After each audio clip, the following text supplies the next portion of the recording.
Welcome back to Daytime. Well, I think there are a few people that may think that Wairatumwili is a big liar face, having said that we're going to see spring soon. So some of us are thinking maybe we'd like a bit of a respite from this colder weather. And why not Thailand? But in a different way. And of course, Corinne Taylor, one of our favorite tour organizers, Corinne Taylor of Bucket List Travel Adventures, joins us now to talk about a different approach to Thailand. I mean, typically when people talk about going to Thailand, they generally do the kind of the safe resort sort of experience, which is kind of all inclusive and contained, and really don't get a true flavor for this beautiful, beautiful country. Yeah, it's an amazing country, and the diversity, there's so many differences. But like you said, most people will do the 2 days in Bangkok, 3 days on the beach in Koh Samui, might not even go to some of the jungle type areas. Or if you head up to the top of Thailand where we flew into Chiang Rai, and you're in the Golden Triangle area, which is the Myanmar and Laos, and the bridge over the River Kwai that's a popular area for that, and you can do sort of the boat tours, and a lot of people miss that area, and it's absolutely stunning. We flew into Chiang Rai, and we actually stayed in a hill tribe, which is their sort of indigenous people in that area. So we went right into the village. The fellow had sort of built a village so that he could have some of the tourists stay in that area and give back and help them out. So we actually stayed in the bungalow, and then we headed out into the jungle for a 2-day sort of taste of the jungle trip. So we actually went out into the jungle, had a lunch right beside the creek. Luckily, we didn't eat fish or seafood. They were supposed to be catching our lunch that day. We didn't catch anything. The water was too high. They sort of dam up the creek, and they try and catch the crabs. Water was too high, so we had a bamboo steamed omelet. They just chopped the bamboo off right there. It grows in such abundance. He threw the eggs in the bamboo, the hollow bamboo, shook it up, threw it in the fire, and steamed us an omelet for lunch. Made our cups and bowls out of bamboo while we were sitting there beside the river. So that was really unique. And then we actually hiked up to the top of the hill. We thought we were done hiking up hills after Nepal, but oh no, hiked to the top of the hill where the banana leaf shelter was, and stayed there for a night. Again, another dinner in bamboo over the fire, and it was awesome. The ingenuity.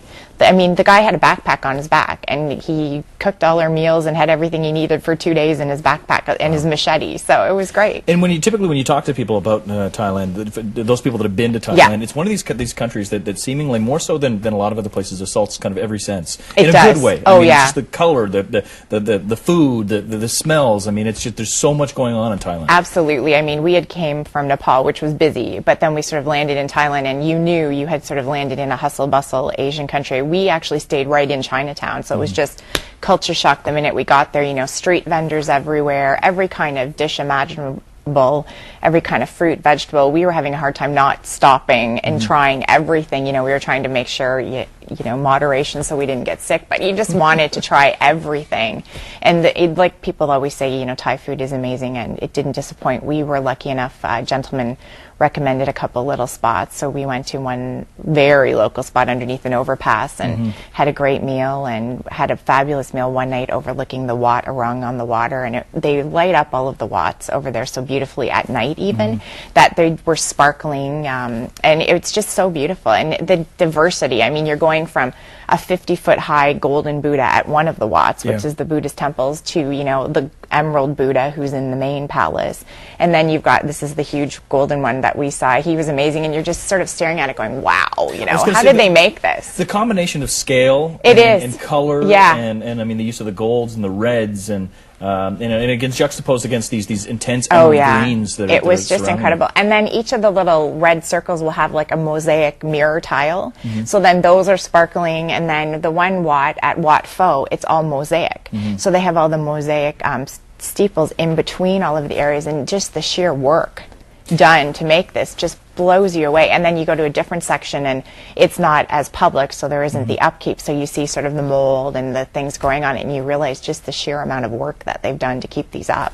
And the other thing too, that I mean, not to be cliche, the one thing that you kind of the reoccurring narrative that you hear coming from people coming back from Thailand is the people. Really love the people. Yeah, very warm and engaging and very inclusive. friendly. Yeah, they're very friendly. We noticed, you know, you have to be a little careful. We found when you do it on your own, there's, you know, there's sort of some random scams that they're very good at, and if you sort of do your homework and check it out, you realize they're pretty common, and they're pretty much standing around waiting for you. So if you've got that in the back of your head, whereas I know a few people that have gone on the organized tours have mentioned they didn't have to worry about that.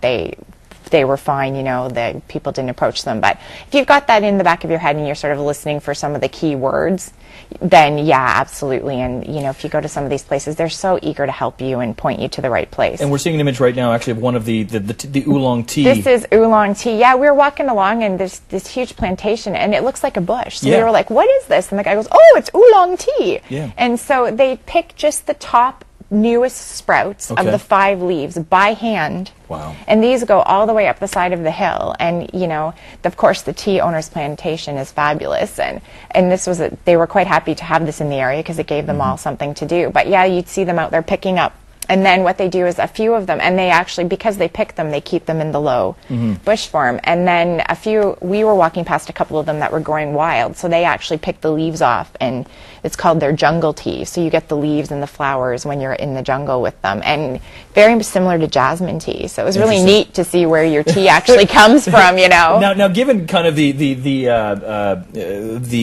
horticultural diversity that Thailand represents, or showcases, you may want to make sure you're not just picking randomly trying to brew things, or you might be curbside in your underwear, you know, based on some of the cause and effects. But this is why one of the things that you do as an organization is go out there kind of I don't want to say pre-screen, but to get out, see these sights and sounds, accumulate the information, and put together for a package that kind of takes that fear factor out of it for many people. Because when you get into a culture that is relative to ours still kind of unknown and foreign, for lack of a better word, it's great to have an organization that has been there, done the homework, and ensures that it's going to be a safe tour and enjoyable. Yeah, and that's exactly what this trip was a pre-screening as well, and you know, getting the little tips and points and look for this, look out for that, go here, do that. And it's, you know, people forget sometimes the common sense when they're in another country. Like I said, there's all this fabulous food and you're you know, running up wanting to try everything. And, you know, the street vendors may be okay, but you want to wait, you know, 2 or 3 days afterwards. Some people forget. I've had so many people, you know,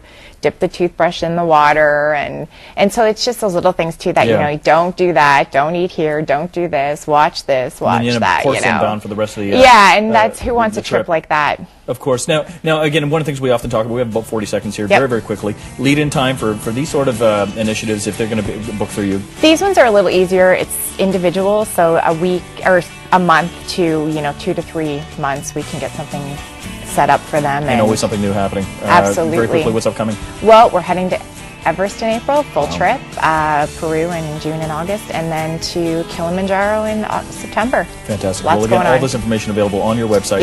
Website again? BucketListTravelAdventures.com. Thank you very much. More daytime to come, so stay with us.